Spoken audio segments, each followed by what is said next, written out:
sur TV Touraine. Nous sommes présents aujourd'hui au lycée Jean Chaptal d'Amboise. Pouvez-vous nous expliquer pour quelles raisons?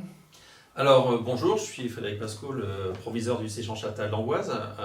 Donc nous allons accueillir dans un logement de fonction de l'établissement dans les prochains jours une famille ukrainienne. Donc deux femmes qui sont cousines et puis la fille de 6 ans de l'une d'entre elles. Comment cette demande vous est arrivée? Alors en fait j'ai été sollicité au mois de juillet par le conseil régional, par le cabinet du président Bonneau, et pour savoir si j'avais un appartement disponible. Donc dans le lycée Chaptal nous avons 4 appartements de fonction, dont 3 sont occupés, un était vacant et le sera jusqu'à l'été prochain. Donc j'ai proposé cet appartement au cabinet. Et du coup, à la rentrée des vacances d'été, au mois de septembre, on a avancé dans le projet et c'est comme ça que tout ça est parti.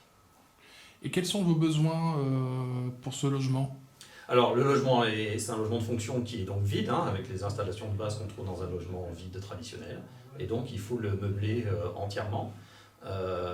Avec, il y a 3 chambres, donc 2 chambres d'adultes, une chambre d'enfant, un salon salle à manger, une cuisine et puis une salle de bain. Voilà, donc il faut trouver tout l'ameublement pour ce logement. Et une personne qui souhaite vous remettre un don de mobilier ou d'électroménager, comment ça va se dérouler? Alors pour l'instant on a mis en place une adresse mail, hein, qui permet aux personnes de proposer des meubles. Donc l'adresse mail on retrouve sur la page Facebook du lycée Chaptal, hein, c'est le plus facile pour la récupérer. C'est aedchaptal tout accroché @gmail.com, et ça permet de proposer des meubles. On donne son nom, son prénom, ses coordonnées pour qu'on puisse les recontacter, et puis ce qu'on peut proposer. Et puis on va faire une synthèse de tout ça et on rappellera toutes les personnes. Certaines parce qu'on prendra une partie de ce qu'ils nous ont proposé, et puis d'autres pour leur expliquer que comme on a eu plusieurs demandes similaires, on a dû faire un choix, et effectivement on n'aura pas besoin de ce qui nous seront proposés. Hormis l'accueil, quelle va être votre démarche pour accueillir ces gens et vous allez les aider à les orienter? Il y a des choses qui sont prévues?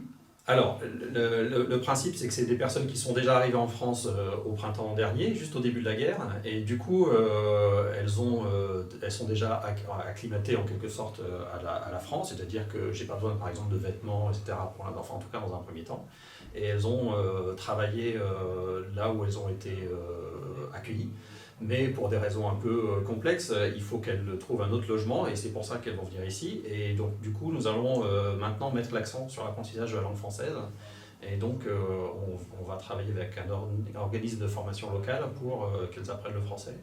Et donc les premiers temps, dans le cadre des formations rémunérées par le conseil régional, elles vont pouvoir apprendre le français de manière importante, à 35 heures par semaine environ. Et puis pour la jeune fille, par contre, elle ira à l'école, dans une école d'Amboise. Et ce suivi de ces personnes-là, c'est dû à la demande du conseil général, du conseil régional, ou c'est vraiment un souhait personnel? Alors on va être un peu un trinôme, hein, puisqu'il y a le cabinet du président qui reste bien évidemment sur le suivi de ce projet. Après, moi je vais m'engager forcément personnellement, puisque c'est des gens qui vont habiter dans l'enceinte de l'établissement comme moi, donc évidemment je vais les accompagner dans ces démarches là.